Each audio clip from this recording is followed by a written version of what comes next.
ನಮಸ್ಕಾರ, ನಾನು ನಿಮ್ಮ ಪ್ರೀತಿಯ ಕನ್ನಡಿಗ. ನನ್ನ ಮತ್ತೊಂದು ವಿಡಿಯೋಗೆ ನಿಮಗೆಲ್ಲ ಆತ್ಮೀಯ ಸ್ವಾಗತ. RRB ರೈಲ್ವೆ ಇಲಾಖೆಯಲ್ಲಿ ಸುಮಾರು 5810 ಹುದ್ದೆಗಳ ನೇರ ನೇಮಕಾತಿ ಕಾಲಾಗಿದೆ. ಅದರಲ್ಲೂ ನಾನ್ ಟೆಕ್ನಿಕಲ್ ಕಾಲಾಗಿದೆ. NE ಡಿಗ್ರಿ ಕನ್ನಡದಲ್ಲೂ ಎಕ್ಸಾಮ್ ಬರೀಬಹುದು, ಬೆಂಗಳೂರಿನಲ್ಲೂ ಕೆಲಸ ಮಾಡಬಹುದು. ಅರ್ಜಿ ಸಲ್ಲಿಸುವಂಥ ಸಂಪೂರ್ಣ ಮಾಹಿತಿ 40,000ದಿಂದ 70,000ದವರೆಗೆ ಸಂಬಳ ತಗೊಳ್ಬಹುದು. ಅರ್ಜಿ ಯಾವಾಗಿಂದ ಅಪ್ಲೈ ಆಗುತ್ತೆ, ಲಾಸ್ಟ್ ಡೇಟ್ ಏನು, ಏಜ್ ಕ್ರೈಟೀರಿಯಾ ಏನು, ಕ್ವಾಲಿಫಿಕೇಶನ್ ಏನು, ಸೊ ಇದರೆಲ್ಲದರ ಬಗ್ಗೆ ಸಂಪೂರ್ಣ ಮಾಹಿತಿ ನಾನು ಈ ವಿಡಿಯೋದಲ್ಲಿ ತಿಳಿಸ್ತಾ ಇದ್ದೀನಿ. ಈ ವಿಡಿಯೋವನ್ನು ಎಲ್ಲ ಸ್ಕಿಪ್ ಮಾಡ್ದಂಗೆ ನೋಡಿ. ನನ್ನ ಚಾನಲ್ ಸಬ್ಸ್ಕ್ರೈಬ್ ಮಾಡ್ಕೊಳ್ಳಿ. ಈ ವಿಡಿಯೋನ ಲೈಕು, ಕಾಮೆಂಟು, ಶೇರ್ ಬರಲಿ ಅಂತ ಕೇಳ್ಕೊತಾ ಇದ್ದೀನಿ. ಬನ್ನಿ, ಹಾಗಾದರೆ ಈ ಒಂದು ಅದ್ಭುತವಾಗಿರ್ತಕ್ಕಂಥ ಆಪರ್ಚುನಿಟಿನ ಯಾರು ಮಿಸ್ ಮಾಡ್ಕೊಳ್ಬೇಡಿ. NE ಡಿಗ್ರಿ ನಾನ್ ಟೆಕ್ನಿಕಲ್ ಕಾಲಾಗಿದೆ. ಸೊ ಅದರ ಸಂಪೂರ್ಣ ಮಾಹಿತಿನ ನಾನು ಈ ವಿಡಿಯೋದಲ್ಲಿ ನಿಮಗೆ ತಿಳಿಸ್ತಾ ಇದ್ದೀನಿ. ಬನ್ನಿ ನೋಡೋಣ ಹಾಗಾದರೆ ಹೇಗಿದೆ, ಏನೇನು ಕ್ರೈಟೀರಿಯಾ ಇದೆ. ನಾನ್ ಟೆಕ್ನಿಕಲಲ್ಲಿ ಕ್ಯಾಟಗರಿನಲ್ಲಿ ಕಾಲಾಗಿರ್ತಕ್ಕಂಥದ್ದು NE ಡಿಗ್ರಿ ಕಾಲಾಗಿದೆ. ಸೊ ಜೊತೆಗೆ ಇದರ ಕಂಪ್ಲೀಟ್ ನೋಟಿಫಿಕೇಶನ್ ನಾನು ಡಿಸ್ಕ್ರಿಪ್ಷನಲ್ಲಿ ಹಾಕಿರ್ತೀನಿ, ನಿಮಗೆ ಚೆಕ್ ಮಾಡ್ಕೊಳ್ಬೋದು. ಇಂಪಾರ್ಟೆಂಟ್ ಪಾಯಿಂಟ್ಗಳನ್ನು ನಾನು ಇಲ್ಲಿ ಡಿಸ್ಕಸ್ ಮಾಡೋದಕ್ಕೆ ಹೋಗ್ತಾ ಇದ್ದೆ. ಮೊದಲನೇ ಪೇಜಲ್ಲಿ ನಿಮಗೆ ಇಂಪಾರ್ಟೆಂಟ್ ಕಂಟೆಂಟ್ಗಳು ಏನೇನಿದೆ, ಯಾವ್ಯಾವ ಪೇಜಲ್ಲಿ ಏನೇನಿದೆ ಅಂತಕ್ಕಂಥದ್ದು ಕೊಡ್ತಾರೆ. ಸೊ ಉದಾಹರಣೆಗೆ ಇಂಪಾರ್ಟೆಂಟ್ ಡೇಟ್ಸ್ ಏನಾಗಿರ್ಬೋದು, important instructions, general instructions, vacancy ಎಷ್ಟಿದ್ದಾವೆ, ನ್ಯಾಷನಾಲಿಟಿ ಏನು, ಏಜ್ ಲಿಮಿಟ್ ಏನು, ಸೊ ಇಂಥವು ಡೇಟ್ ಆಫ್ ಬರ್ತ್ ಹೆಂಗಿರಬೇಕು, ಏಜ್ ರಿಲ್ಯಾಕ್ಸೇಷನ್ ಎಷ್ಟಿದೆ, ಸೊ ಇಂಥವು ಮೈನಾರಿಟಿಗೆ SC STಗೆ ಏನು ಆಪ್ಷನ್ ಇದೆ, ಎಲ್ಲವರು ಈ ರೀತಿಯಾಗಿರ್ತಕ್ಕಂಥ ಕೆಲವೊಂದು ಆಪ್ಷನ್ಗಳನ್ನು ನಮ್ಗೆ ಅಲ್ಲಿ ಕೊಡ್ತಾನೆ. ಸೊ ನಮ್ಗೆ ಅದನ್ನು ನೋಡ್ಕೋಬಹುದು. ಡೈರೆಕ್ಟಾಗಿ ಆ ಪೇಜ್ಗಳಿಗೆ ಹೋಗಿ ನಾವೇನು ಮಾಡ್ಬೋದು, ಅದನ್ನು ಚೆಕ್ ಮಾಡ್ಕೊಳ್ಬೋದು. ಇದು ಅಪ್ಲಿಕೇಶನ್ ಕಾಲ್ ಆಗ್ತಾ ಇರ್ತಕ್ಕಂಥದ್ದು 21/10/25ರಿಂದ ಇದೇ ಅಕ್ಟೋಬರ್ನಲ್ಲಿ ಶುರುವಾಗ್ತಕ್ಕಂಥದ್ದು. ನೆಕ್ಸ್ಟ್ ನವಂಬರ್ವರೆಗೂ ಇರುತ್ತೆ. 20/11ಕ್ಕೆ ಲಾಸ್ಟ್ ಡೇಟ್ ಆಗಿರ್ತಕ್ಕಂಥದ್ದು. ಲಾಸ್ಟ್ ಡೇಟ್ ಪೇಮೆಂಟ್ ಬಂದು 22/11ಕ್ಕೆ ಲಾಸ್ಟ್ ಪೇಮೆಂಟ್ ಆಗುತ್ತೆ. ಸೊ ಇದರೊಳಗಡೆಗೆ ನೀವು ಆದಷ್ಟು ಅರ್ಜಿಗಳನ್ನು ಸಲ್ಲಿಸೋದಕ್ಕೆ ಮುಂದಾಗಿ ನೀವು ಜೊತೆಗೆ ಯಾವುದೇ ಡಾಕ್ಯುಮೆಂಟ್ಸ್ ಈ ಅಪ್ಲಿಕೇಶನ್ ಹಾಕೋದು ಬಿಫೋರಲ್ಲಿ ನೀವು ರೆಡಿ ಮಾಡ್ಕೊಳ್ಬೇಕು. ಅದು ಕ್ಯಾಸ್ಟ್ ಸರ್ಟಿಫಿಕೇಟ್ ಆಗ್ಬೋದು, OBC ಸರ್ಟಿಫಿಕೇಟ್ ಆಗ್ಬೋದು, EWS ಸರ್ಟಿಫಿಕೇಟ್ ಆಗ್ಬೋದು, ಮತ್ತೊಂದು ಯಾವುದನ್ನ ಆಗ್ಬೋದು. ಸೊ ಇದ್ರೊಳಗಡೆನೆ ಆದಷ್ಟು ಬೇಗನೆ ಅಪ್ಲೈ ಮಾಡಿ. ಕೊನೆಗೆ ಸರ್ವರ್ ಬಿಸಿಗಳಾಗ್ತವೆ. ಸೊ ಇನ್ನೊಂದ್ಸಲ ಹೇಳ್ತೀನಿ ನೋಡಿ, 21/10 ಅಂದರೆ ಇವತ್ತಿಂದ ಶುರುವಾಗ್ತಾ ಇರತಕ್ಕಂಥದ್ದು. ನಂತರದಲ್ಲಿ ನೆಕ್ಸ್ಟ್ ಮಂತ್ 1 ತಿಂಗಳು ಟೈಮ್ ಕೊಟ್ಟಿದ್ದಾರೆ. 1 ತಿಂಗಳೊಳಗೆ ನೀವು ಯಾವಾಗ ಬೇಕಾದ್ರೂ ಅರ್ಜಿಯನ್ನು ಸಲ್ಲಿಸ್ಕೋಬಹುದು. ನಿಮ್ಮ ಎಲ್ಲ ಡಾಕ್ಯುಮೆಂಟ್ಸ್ಗಳು ಇದ್ರೊಳಗಡೆನೆ ಇರಬೇಕು ಅಂತಕ್ಕಂಥ ಒಂದು ಇಂಪಾರ್ಟೆಂಟ್ ಮಾಹಿತಿಯನ್ನು ನೀವು ನೋಡಿ. 5810 ಪೋಸ್ಟ್ಗಳು ಕಾಲಾಗಿರ್ತಕ್ಕಂಥದ್ದು. ಯಾವ್ಯಾವ ಕ್ಯಾಟಗರಿ ಇದಾವೆ ನೋಡೋದಾದ್ರೆ, ಒಂದನೇದು ಚೀಫ್ ಕಮರ್ಷಿಯಲ್ ಟಿಕೆಟ್ ಸೂಪರ್ವೈಸರ್ ಅಂತಕ್ಕಂಥದ್ದು ಒಂದಿದೆ. ಸೊ ಇದು 161 ಪೋಸ್ಟ್ ಇದೆ. ಸ್ಟೇಷನ್ ಮಾಸ್ಟರ್ ಬಂದು 615 ಪೋಸ್ಟ್ ಇದೆ. ಗೂಡ್ಸ್ ಟ್ರೈನ್ ಮ್ಯಾನೇಜರ್ ಅಂತಕ್ಕಂಥ ಒಂದು ಪೋಸ್ಟ್ ಇದೆ, ಇದು ಜಾಸ್ತಿ ಇದೆ, 3416 ಪೋಸ್ಟ್ಗಳಿದ್ದಾವೆ. Junior account assistant cum typist 921 post ಇದಾವೆ. ಸೀನಿಯರ್ ಕ್ಲರ್ಕ್ ಕಮ್ ಟೈಪಿಸ್ಟ್ ಬಂದು 638 ಪೋಸ್ಟ್ಗಳಿದ್ದಾವೆ. ಟ್ರಾಫಿಕ್ ಅಸಿಸ್ಟೆಂಟ್ ಬಂದು 59 ಪೋಸ್ಟ್ಗಳಿದ್ದಾವೆ. ಎಲ್ಲವೂ ಸೇರಿ 5810. ಕೊನೆಯದಾಗಿ ಈ ವಿಡಿಯೋದಲ್ಲಿ ಝೋನ್ ವೈಸ್ ಯಾವ್ಯಾವ ಎಷ್ಟೆಷ್ಟು ಕಾಲಾಗಿದ್ದಾವೆ ಅಂತಕ್ಕಂಥದ್ದನ್ನ ಹೇಳ್ತೀನಿ. ಸೊ ಇದೆಲ್ಲದು 6th ಪೇ ಸ್ಕೇಲು ಮತ್ತು 5th ಮತ್ತು 4th ಪೇ ಸ್ಕೇಲ್ ಇದೆ. ಮೆಡಿಕಲ್ ಫೆಸಿಲಿಟಿನೂ ಸಹ ಇರ್ತಕ್ಕಂಥದ್ದು ನೋಡ್ತಾ ಇದ್ರೆ ಅಲ್ಲಿ ಇನಿಷಿಯಂಟ್ ಪೇ ಅಂದರೆ ಬೇಸಿಕ್ ಪೇನೇ 35,000 ಇರ್ತಕ್ಕಂಥದ್ದು. ಕೆಲವೊಂದಕ್ಕೆ 25,500 ಇದೆ. ಸೊ ಏಜ್ ಲಿಮಿಟ್ ಬಂದು 18ರಿಂದ 33 ವರ್ಷ ಏಜ್ ರಿಲ್ಯಾಕ್ಸೇಷನು ಬರುತ್ತೆ ಇದರಲ್ಲಿ, ಅದನ್ನು ಆಮೇಲೆ ಹೇಳ್ತೀನಿ. ಸೊ ಇದೆಲ್ಲ ಇಂಪಾರ್ಟೆಂಟು ಆಗಿರ್ತಕ್ಕಂಥ ಕೆಲವೊಂದು 6 ರೀತಿಯಾಗಿರ್ತಕ್ಕಂಥ ನಾನ್ ಟೆಕ್ನಿಕಲ್ ಜಾಬ್ಗಳು ಕಾಲಾಗಿರ್ತಕ್ಕಂಥ ಪೋಸ್ಟ್ಗಳಿಗೆ ಎಲಿಜಿಬಿಲಿಟಿ ಏನಾಗಿರ್ಬೋದು, ಜೊತೆಗೆ ಏಜ್ ರಿಲ್ಯಾಕ್ಸೇಷನ್ ಎಷ್ಟಿದೆ, ಏಜ್ ಎಷ್ಟಿರಬೇಕು, ಮೆಡಿಕಲ್ ಫಿಟ್ನೆಸ್ ಇರಬೇಕಾ ಬೇಡವಾ, ಸೊ ಇದನ್ನು ಅಪ್ಲೈ ಮಾಡ್ತಕ್ಕಂಥದ್ದು ಹೆಂಗೆ, SC STನವ್ರಿಗೆ ಏನು ಅನುಕೂಲ ಇದೆ, OBCನವ್ರಿಗೆ ಏನು ಅನುಕೂಲ ಇದೆ, ಎಲ್ಲದನ್ನು ಹಂತವಾಗಿ ನಾನು ನಿಮಗೆ ಹೇಳೋದಕ್ಕೆ ಇಷ್ಟಪಡ್ತೀನಿ. ನೋಡೋಣ ಬನ್ನಿ, ಇನ್ನು ಏನೇನು ಮಾಹಿತಿಗಳು ಇದರಲ್ಲಿ ಇದಾವೆ ಅಂತಕ್ಕಂಥದ್ದು ನೋಟಿಫಿಕೇಶನ್ ಸಂಪೂರ್ಣವಾಗಿ ನೋಡೋಣ. ನೆಕ್ಸ್ಟು ಏಜ್ ಲಿಮಿಟಿಗೆ ಬಂದರೆ, ಇದು ಸ್ಟೇಟ್ ಗೌರ್ಮೆಂಟ್ ಅಲ್ಲ, ಸೆಂಟ್ರಲ್ ಗೌರ್ಮೆಂಟ್ ಏಜ್ ಲಿಮಿಟ್ ಸ್ವಲ್ಪ ಕಡಿಮೆ ಇರುತ್ತೆ. ಜೊತೆಗೆ ನ್ಯಾಷನಾಲಿಟಿ ಬಂದು ಇಂಡಿಯನ್ ಸಿಟಿಸನ್ ಆಗಿರಬೇಕು, ಜೊತೆಗೆ ನೇಪಾಳ, ಭೂತಾನ್ ಆಗಿದ್ರೂ ನಡೆಯುತ್ತೆ. ಜೊತೆಗೆ ಬೇರೆ ಕಂಟ್ರಿಯಿಂದ ಬಂದು ಭಾರತದಲ್ಲಿ ಪರ್ಮನೆಂಟ್ಲಿ ಇಲ್ಲಿ ನೆಲೆಸಿರಬೇಕು. ಸೊ ಅಂಥವ್ರು ಸಹ ಅಪ್ಲೈ ಮಾಡ್ಬೋದು ಅಂತಕ್ಕಂಥದ್ದು ಹೇಳ್ತಾ ಇದ್ದಾರೆ. ಇನ್ನು ಭಾರತದಲ್ಲಿ ಇರ್ತಕ್ಕಂಥವ್ರಿಗೆ ಏಜ್ ಲಿಮಿಟ್ ಬಂದು ನೋಡಿ ಅಲ್ಲಿ ಹೇಳ್ತಾ ಇದ್ದಾರೆ 18ರಿಂದ 33 ವರ್ಷ ಅನ್ನೋ ಏಜ್ ಗ್ರೂಪನ್ನು ಕೊಟ್ಟಿರ್ತಕ್ಕಂಥದ್ದು. ಸೊ ಲೋಯರ್ ಬಂದು 2008 ಅಂತ ಹೇಳಿರ್ತಕ್ಕಂಥದ್ದು. ಅದರಿಂದ ಮುಂದಕ್ಕೆ ಜನಿಸಿರ್ತಕ್ಕಂಥವ್ರು ಇದಕ್ಕೆ ಅಪ್ಲೈ ಮಾಡೋದಕ್ಕಾಗೋದಿಲ್ಲ. ಅಪ್ಪರ್ ಏಜ್ ಲಿಮಿಟ್ ಬಂದು UR ಅಂದರೆ ಅನ್ರಿಸರ್ವ್ಡ್ EWSಗೆ 1993 ಕೊಟ್ಟವ್ರೆ, OBCಗೆ 1990 ಕೊಟ್ಟವ್ರೆ, SC STಗೆ 1988 ಕೊಟ್ಟವ್ರೆ. ಸೊ ಇದರಿಂದ ಮುಂದೆ ಜನಿಸಿರ್ತಕ್ಕಂಥವ್ರು, ಜೊತೆಗೆ 2008ರಿಂದ ಒಳಗಡೆ ಜನಿಸಿರ್ತಕ್ಕಂಥವ್ರು ಮಾತ್ರ ಇದಕ್ಕೆ ಅಪ್ಲೈ ಮಾಡೋದಕ್ಕಾಗುತ್ತೆ. ಜೊತೆಗೆ ಏಜ್ ರಿಲ್ಯಾಕ್ಸೇಷನ್ ಬರುತ್ತೆ, ಅದನ್ನು ಕ್ಯಾಲ್ಕುಲೇಟ್ ಮಾಡ್ಕೊಳ್ಬೇಕಾಗುತ್ತೆ. ಈ OBC ಮತ್ತು SC ST ಇವರೆಲ್ಲರೂ 3 years 5 years ಅದನ್ನೆಲ್ಲ ಮುಂದೆ ಹೇಳ್ತೀನಿ. ಸೊ ಅದನ್ನು ಕೌಂಟ್ ತಗೊಂಡು ನಾವು ಅಪ್ಲೈ ಮಾಡಬೇಕಾಗುತ್ತೆ. ಸೊ ಅದನ್ನು ನೆನ್ಪಿಟ್ಕೊಳ್ಳಿ. ಸೊ ಇದು ಸೆಂಟ್ರಲ್ ಗೌರ್ಮೆಂಟ್ನವರು ಸೆಟ್ ಮಾಡಿರ್ತಕ್ಕಂಥ ಒಂದು ಕ್ರೈಟೀರಿಯಾ ಇದು. ಇದು ಸ್ಟೇಟ್ ಗೌರ್ಮೆಂಟ್ಗೆ ಹೋಲಿಸ್ಕೊಂಡ್ರೆ ಒಂದು ಸ್ವಲ್ಪ ಡಿಫ್ರೆಂಟ್ ಆಗಿರುತ್ತೆ. ಸೊ ಇದನ್ನ ನೀವು ಅರ್ಥ ಮಾಡ್ಕೊಳ್ಳಿ. ಜೊತೆಗೆ ಅವ್ರು ಹೇಳ್ತಾ ಇದ್ದಾರೆ ಈ ವೇಕೆನ್ಸಿನಲ್ಲಿ ಕೆಲವು ಸರಿ ಪೋಸ್ಟ್ಗಳು ಇನ್ಕ್ರೀಸ್ ಆಗ್ಬೋದು, ಕೆಲವು ಸಲ ಡಿಕ್ರೀಸ್ ಆಗ್ಬೋದು. ಸೊ ಅವರು ಯಾವ ಬೇಕಾದ್ರೂ ಅದನ್ನ ಸ್ವಲ್ಪ ಚೇಂಜ್ ಮಾಡುವಂಥ ಅಥಾರಿಟಿ ಆ ರೈಲ್ವೆ ಡಿಪಾರ್ಟ್ಮೆಂಟ್ ಇರುತ್ತೆ ಅಂತಕ್ಕಂಥದ್ದು ಸಹ ಇನ್ಸ್ಟ್ರಕ್ಷನ್ ಕೊಟ್ಟವ್ರೆ. ಸೊ ಅದು ಗಮನದಲ್ಲಿರ್ಬೇಕು. ಅದಾದ್ಮೇಲೆ ಮೆಡಿಕಲ್ ಫಿಟ್ನೆಸ್ ಅನ್ನು ಕೊಟ್ಟವ್ರೆ. ಮೆಡಿಕಲ್ ಫಿಟ್ನೆಸ್ ಕರೆಕ್ಟಾಗಿ ಇರಲೇಬೇಕು. ಫಿಸಿಕಲ್ ಫಿಟ್ನೆಸ್ ಎಲ್ಲರಿಗೂ ಅದು ಇಂಪಾರ್ಟೆಂಟ್ ಆಗಿ ಇರ್ತಕ್ಕಂಥದ್ದನ್ನ ಅದಕ್ಕೆ ಕ್ರೈಟೀರಿಯಾ ಕೊಟ್ಟವ್ರೆ. ಸೊ ಫಿಸಿಕಲ್ ಫಿಟ್ನೆಸ್ ಅಂದ್ರೆ ಇಲ್ಲಿ ರನ್ನಿಂಗ್ ಎಲ್ಲ ಆ ಥರದವೇನಿರೋದಿಲ್ಲ. ಸೊ ಒಂದು ವಿಷನ್ ಟೆಸ್ಟ್ ಮಾಡ್ತಾರೆ ಅಷ್ಟೇ, ನಮ್ಮ ದೃಷ್ಟಿ ಪರೀಕ್ಷೆಯನ್ನು ಮಾಡ್ತಾರೆ ಅಷ್ಟೇ. ಸೊ ಅದ್ರಾಗೆ ಎಲ್ಲರೂ ಆಲ್ಮೋಸ್ಟ್ ಅಲ್ಲಿ ಪಾಸ್ ಆಗ್ತಾರೆ. ಸೊ ಅದನ್ನ ನೀಟಾಗಿ ಮೇಂಟೈನ್ ಮಾಡಬೇಕು. ವಿತೌಟ್ ಗ್ಲಾಸಲ್ಲಿ ನಮ್ಮನ್ನ ಕೆಲವು ಅಕ್ಷರಗಳನ್ನ ಕೆಲವು ಟೆಸ್ಟ್ಗಳನ್ನ ಮಾಡ್ತಾರೆ. ಸೊ ಅದರಲ್ಲಿ ನಾವು ಏನು ಮಾಡಬೇಕು, ಪಾಸ್ ಆದರೆ ಆಗುತ್ತೆ. ಸೊ ಇದೇನು ತೊಂದರೆ ಆಗೋದಿಲ್ಲ ಫಿಸಿಕಲ್ ಟೆಸ್ಟ್ನಲ್ಲಿ. ಸೊ ಇದು ಕಂಪಲ್ಸರಿ ಎಲ್ಲರಿಗೂ. ಇನ್ನು ಏಜ್ ರಿಲ್ಯಾಕ್ಸೇಷನ್ಗೆ ಬಂದರೆ SC/ST ಕ್ಯಾಂಡಿಡೇಟ್ಗೆ 5 ಇಯರ್ಸ್ ಇರುತ್ತೆ, OBC ಕ್ಯಾಟಗರಿಗೆ 3 ಇಯರ್ಸ್ ಇರುತ್ತೆ, ಎಕ್ಸ್ ಸರ್ವಿಸ್ ಮೆನ್ಗೆ ಅವರಿಗೆ 3 ಇಯರ್ಸ್ ಇರುತ್ತೆ, ಎಕ್ಸ್ ಸರ್ವಿಸ್ ಮೆನ್ OBCಗೆ 6 ಇಯರ್ಸ್ ಇರುತ್ತೆ, SC/STಗೆ 8 ಇಯರ್ಸ್ ಇರುತ್ತೆ. ಇನ್ನು ಬಂದು PWD ಇವರಿಗೆ 10 ಇಯರ್ಸ್ ಇರುತ್ತೆ. ಸೊ ಈ ರೀತಿ ಇರತಕ್ಕಂಥ ವೆರೈಟಿ ಆಫ್ ಎಲ್ಲ ಕ್ಯಾಟಗರಿಗೂ ಏಜ್ ರಿಲ್ಯಾಕ್ಸೇಷನ್ ಇದ್ದೇ ಇರುತ್ತೆ. ಈಗ 18 to 33 ಎಂದ್ವಲ್ಲ, ಅಷ್ಟಕ್ಕೆ ಎಂಡ್ ಆಗುತ್ತೆ. 33 + 5 33 + 3 ಈ ರೀತಿಯಾಗಿ ಮುಂದಕ್ಕೆ ಕೌಂಟ್ ಮಾಡಿಕೊಂಡು ನಾವು ಏನು ಮಾಡಬೇಕು, ಅಪ್ಲೈ ಮಾಡಬೇಕಾಗುತ್ತೆ. ಜನರಲ್ ಕ್ಯಾಟಗರಿಗೆ ಒಬ್ಬರಿಗೆ ರಿಲ್ಯಾಕ್ಸೇಷನ್ ಬರಲ್ಲ ಬಿಟ್ಟರೆ, ಇನ್ನು OBC ಕ್ಯಾಟಗರಿಗೆ SC/STಗೆ ಇನ್ನೆಲ್ಲರಿಗೂ ಬರುತ್ತೆ. ಇದೊಂದು ನೆನಪಿರಲಿ. ಸೊ ನನಗೆ 33 ವರ್ಷ ಆಗೈತೆ ಅಷ್ಟೇ ನಾನು ಅಪ್ಲೈ ಮಾಡೋಕ್ಕಾಗಲ್ಲ ಅಂತ ಸುಮ್ಮನೆ ಕೂತ್ಕೊಳ್ಬೇಡಿ, ಅಪ್ಲೈ ಮಾಡಿ ಎಲ್ಲರೂ ಅಂತ ಇದೊಂದು ನೆನಪಿರಲಿ ನಿಮ್ಗೆ. ಇನ್ನು ಎಕ್ಸಾಮಿನೇಷನ್ ಫೀಸಿಗೆ ಬಂದರೆ for all candidate except category ಬಂದು SC/ST ex service men PWD female ಇವ್ರಿಗೆ ಬಿಟ್ಟು ಇನ್ನೆಲ್ಲರಿಗೂ 500 ರೂಪಾಯಿ ಫೀಸ್ ಇರುತ್ತೆ. ಸೊ ಇವ್ರಿಗೆ SC/ST ಫೀಮೇಲು PWD ಇವರಿಗೆಲ್ಲ 250 ಫೀಸ್ ಇರುತ್ತೆ. ಸೊ ಈ 2 ಸ್ಟೆಪ್ಪಲ್ಲಿ ಇರೋದ್ರಿಂದ ಒಂದು ಸ್ಟೆಪ್ಗೆ ಅಷ್ಟೇ ಅವರು ಎಕ್ಸಾಮಿನೇಷನ್ ಫೀಸನ್ನು ತೊಗೊಳೋದು ಒಂದು ಸಾರಿ ಕಟ್ಟಬೇಕಾಗುತ್ತೆ. ಇದು 500 ರೂಪಾಯಿ ಮತ್ತು 250 ರೂಪಾಯಿ ಇರುತ್ತೆ. ಸೊ ಈ ಫೀಸನ್ನು ಓನ್ಲಿ ಆನ್ಲೈನ್ ಮೋಡಲ್ ಮಾತ್ರ ಅವೈಲೇಬಲ್ ಇದೆ. ಬೇರೆ ಯಾವ ರೀತಿಯ ಬ್ಯಾಂಕಿಗೆ ಹೋಗಿ ಕಟ್ತೀನಿ, ಅಲ್ಲಿ ಕಟ್ತೀನಿ, ಪೋಸ್ಟ್ ಆಫೀಸು ಎಲ್ಲೂ ಅವೈಲೇಬಲ್ ಇಲ್ಲ. ಓನ್ಲಿ ಆನ್ಲೈನ್ ಥ್ರೂ ಮಾತ್ರ ಇರುತ್ತೆ. Net banking, debit card, credit card ಬಿಟ್ಟರೆ UPI. ಸೊ ಇಷ್ಟರಲ್ಲೇ ನಾವು ಪೇ ಮಾಡಬೇಕಾಗತ್ತೆ. ಬೇರೆ ಯಾವುದೇ ಆಪ್ಷನ್ ಇಲ್ಲ ಇದರಲ್ಲಿ. ಸೊ ಇದೆಲ್ಲರಿಗೂ ಅನುಕೂಲ ಆಗುತ್ತೆ, ಎಲ್ಲ ಕಡೆಗೂ ಆಲ್ರೆಡಿ ಇರುತ್ತೆ. ಇನ್ನೊಂದು ಏನು ಅಂದರೆ, ನಿಮ್ಮ ಎಕ್ಸಾಮಿನೇಷನ್ ಫೀಸನ್ನು ರೀಫಂಡ್ ಮಾಡುತ್ತೆ RRB. ಸೊ ನೀವು ಕಂಪಲ್ಸರಿ ಎಕ್ಸಾಮಿನೇಷನನ್ನು ಅಟೆಂಡ್ ಮಾಡಲೇಬೇಕು. ಮಾಡಿದವ್ರಿಗೆಲ್ಲ ಅದು ರಿಫಂಡ್ ಮಾಡೋದು, ಎಕ್ಸಾಮಿನೇಷನ್ ಅಟೆಂಡ್ ಮಾಡಬೇಕು. ಸೊ ನೀವೆಷ್ಟು ಕಟ್ಟಿರ್ತೀರ ಅಷ್ಟು ರೀಫಂಡ್ ಆಗುತ್ತೆ. ಅದಕ್ಕೆ ನೀವು ಅಪ್ಲಿಕೇಶನ್ ಹಾಕ್ಬೇಕಾದ್ರೆ ಕರೆಕ್ಟಾಗಿರ್ತಕ್ಕಂಥ ಬ್ಯಾಂಕ್ ಕೊಡಬೇಕು, ನೇಮ್ ಕೊಡಬೇಕು, ಅಕೌಂಟ್ ಹೋಲ್ಡರ್ದು IFSC ಕೋಡ್ ಕೊಟ್ಟಿರಬೇಕು, ಅದಕ್ಕೆ ಆಧಾರ್ ಲಿಂಕ್ ಆಗಿರಬೇಕು, ಕರೆಕ್ಟಾಗಿರ್ತಕ್ಕಂಥ ಪ್ರಾಪರ್ ಆಗಿರ್ತಕ್ಕಂಥ ಅಕೌಂಟ್ ನಂಬರನ್ನು ಆಕ್ಟಿವ್ ಆಗಿರ್ತಕ್ಕಂಥದ್ದನ್ನ ಕೊಡಬೇಕು. ಸೊ ಅದು ರೀಫಂಡ್ ಆಗುತ್ತೆ. ಸೊ ಇವು ನಿಮ್ಮದೇ ಜವಾಬ್ದಾರಿ ಆಗಿರುತ್ತೆ ಇದರಾಗೆ ಏನಾದ್ರು ಮಿಸ್ಟೇಕ್ ಆದರೆ. ಸೊ ನೀವು ಕರೆಕ್ಟಾಗಿರ್ತಕ್ಕಂಥ ಅಕೌಂಟನ್ನು ಕೊಟ್ಟರೆ ಅದು ಗ್ಯಾರಂಟಿ ರೀಫಂಡ್ ಆಗುತ್ತೆ. ಅಲ್ಲೇನ ಮಿಸ್ಟೇಕ್ ಮಾಡಿರಿ, ಒಂದು ನಂಬರು ಎರರ್ ಆಯಿತು, ಒಂದು IFSC ಕೋಡ್ ಎರರ್ ಆಯಿತು, ಅದೆಲ್ಲ ನಿಮ್ಮದೇ ಜವಾಬ್ದಾರಿ ಆಗಿರುತ್ತೆ. ಸೊ ಅದರಿಂದ ಅವ್ರು ಕರೆಕ್ಟಾಗಿ ಹೇಳ್ತಾ ಇದ್ದಾರೆ, ಇದು ನಿಮ್ಮ ಜವಾಬ್ದಾರಿ. ನಾವು ರೀಫಂಡಲ್ಲಿ ಏನಾರ ತೊಂದರೆ ಆದರೆ. ಇನ್ನು ನಿಮ್ಮ ಸರ್ಟಿಫಿಕೇಟ್ಗಳಿಗೆ ಸಂಬಂಧಪಟ್ಟಂದರೆ ಕ್ಯಾಶ್ ಟು ಇನ್ಕಮ್ಮು ಅಂತ ನಾವೇನು ಸ್ಟೇಟಲ್ಲಿ ಕರಿತೀವಿ, ಅಲ್ಲಿ OBC ಸರ್ಟಿಫಿಕೇಟ್ ಅಂತ ಮಾಡಿಸ್ಬೇಕಾಗತ್ತೆ. SC/ST ಅವರು ಸರ್ಟಿಫಿಕೇಟನ್ನು ಅವ್ರು ಮಾಡಿಸ್ತಾರೆ. ಸೊ ಈ ರೀತಿ ಇರ್ತಕ್ಕಂಥ ನೀವು ಅಪ್ಲಿಕೇಶನ್ ಅಪ್ಲೈ ಮಾಡೋದಕ್ಕೂ ಮುಂಚೆ ಇವನ್ನೆಲ್ಲವನ್ನು ರೆಡಿ ಮಾಡ್ಕೊಂಡು ಇಟ್ಕೊಂಡಿರ್ಬೇಕಾಗುತ್ತೆ. ಸೊ OBC ಅವರು ನೋಟ್ ಮಾಡ್ಕೊಳ್ಳಿ, ಅದರಲ್ಲಿ ಕ್ರಿಮಿ ಲೇಯರು, ನಾನ್ ಕ್ರಿಮಿ ಲೇಯರ್ ಅಂತ 2 ಬರ್ತವೆ. ಸೊ OBC ಅವರು ಯಾವತ್ತಿದ್ರು ನಾನ್ ಕ್ರಿಮಿ ಲೇಯರ್ ಅಂತಕ್ಕಂಥ ಒಂದು ಸರ್ಟಿಫಿಕೇಟ್ ಅಂತ ತಗೊಳ್ಬೇಕು. ಕ್ರಿಮಿ ಲೇಯರ್ ಇಸ್ ನಾಟ್ ಎಲಿಜಿಬಲ್ ಅಂತ ಅವ್ರು ಹೇಳಿರ್ತಕ್ಕಂಥದ್ದು. ಇನ್ನು SC/ST EWS ಇವೆಲ್ಲವೂ ಸಹ ಅವ್ರು ತಗೊಳ್ತಕ್ಕಂಥ ಸರ್ಟಿಫಿಕೇಟ್ಗಳಾಗಿರ್ತವೆ. ಸೊ OBC ಅವರು ಇದೊಂದು ನೋಟ್ ಮಾಡ್ಕೊಳ್ಳಿ. ಇನ್ನು ಬೇರೆ ಕ್ಯಾಟಗರಿಗೆ ಅವ್ರದ್ದೇನು ಸಮಸ್ಯೆ ಆಗೋದ್ರೆ ಅವ್ರು ನೇರವಾಗಿ ಬಂದ್ಬಿಡುತ್ತೆ. ಇನ್ನು EWS economically weaker section reservation ಏನಿರುತ್ತಲ್ಲ, ಸೊ ಅವ್ರಿಗೂ ಕ್ಲಿಯರ್ ಇನ್ಸ್ಟ್ರಕ್ಷನ್ ಅನ್ನು ಕೊಟ್ಟಿರ್ತಕ್ಕಂಥದ್ದು. ಏನು 20/11/25ಕ್ಕೆ ನಮ್ಮ ಅಪ್ಲಿಕೇಶನ್ ಹಾಕೋವಂಥ ಲಾಸ್ಟ್ ಡೇಟ್ ಆಗುತ್ತಲ್ಲ, ಅದರೊಳಗಡೆ ತಗೊಂಡಿರಬೇಕು. ಇದು 1 ಇಯರ್ ಒಳಗೆ ತಗೊಂಡಿರಬೇಕು. ಇದು 1 ಇಯರ್ ವ್ಯಾಲಿಡಿಟಿ ಇರುತ್ತೆ ಅಷ್ಟೇ ಅಂತ ಹೇಳ್ತಾ ಇದ್ದಾರೆ. ಸೊ ಅದಕ್ಕೆ ಕೆಲವೊಂದು ಕ್ರೈಟೀರಿಯಾ ಕೊಟ್ಟಿದ್ದಾರೆ. ಆ ಕ್ರೈಟೀರಿಯಾದಲ್ಲಿ 5 ಎಕರೆ ಜಮೀನು ಒಳಗಡೆ ಇರಬೇಕು. ಇನ್ನು ರೆಸಿಡೆನ್ಷಿಯಲ್ ಮನೆ, ಒಂದು ಸ್ವಂತದಾಗಿರ್ತಕ್ಕಂಥ ಸಾಮಾನ್ಯವಾಗಿರ್ತಕ್ಕಂಥ ಮನೆ ಇರಬೇಕು. ಅಂಥವೆಲ್ಲ ಕೆಲವು ಕ್ರೈಟೀರಿಯಾ ಇದಾವೆ. ಸೊ ನಿಮ್ಮ ತಾಲೂಕು ಆಫೀಸ್ಗಳಿಗೆ ಭೇಟಿ ನೀಡಿ ನೀವು ಇವುಗಳನ್ನು ಮಾಡಿಸ್ಬೋದು. ಜೊತೆಗೆ ನಿಮ್ಮ ಕಟ್ ಆಫ್ ಏನಿರುತ್ತಲ್ಲ ಅದಾದರೆ ಸ್ವಲ್ಪ ಕಡಿಮೆ ನಿಲ್ಲುತ್ತೆ ಬೇರೆ ಅದಕ್ಕೆ ಹೋಲಿಸ್ಕೊಂಡ್ರೆ. ಕೆಲವೊಂದ್ಸಲ ಜಾಸ್ತಿನೂ ನಿಂತಿದೆ, ಹಂಗಂತ ಏನಿಲ್ಲ. ಸೊ ಇದೊಂದು ಸರ್ಟಿಫಿಕೇಟು ಕೆಲವೊಬ್ಬರಿಗೆ ಅನುಕೂಲ ಆಗುತ್ತೆ, EWS ಸರ್ಟಿಫಿಕೇಟು. ಇನ್ನು ನಮ್ಗೆ ಗೊತ್ತಿರೋದಿಲ್ಲ ಯಾರು ಮಾಡಿಸ್ಬೋದು ಅಂತ. ನಿಮ್ಗೇನು BPL ಕಾರ್ಡ್ಗಳು ಇರ್ತಾವಲ್ಲ, ಸೊ ಆ BPL ಕಾರ್ಡ್ ಹೋಲ್ಡರ್ ಎಲ್ಲರೂ ಸಹ ಇದನ್ನು ಮಾಡಿಸ್ಬೋದು. ಯಾಕೆಂದರೆ ಅದು 5 ಎಕರೆ ಒಳಗಿರ್ತಕ್ಕಂಥವ್ರಿಗೆ BPL ಕಾರ್ಡ್ ಕೊಡ್ತಕ್ಕಂಥದ್ದು. ಸೊ ಅದೊಂದನ್ನು ನಿಮ್ಮ ಗಮನದಲ್ಲಿ ಇಟ್ಕೊಂಡು ನಿಮ್ಮ ತಾಲೂಕು ಆಫೀಸ್ಗಳಿಗೆ ಹೋಗಿ ಭೇಟಿ ನೀಡಿ EWS ಸರ್ಟಿಫಿಕೇಟ್ ಮಾಡಿಕೊಡಿದ್ರೆ ಅವ್ರು ಮಾಡಿಕೊಡ್ತಾರೆ.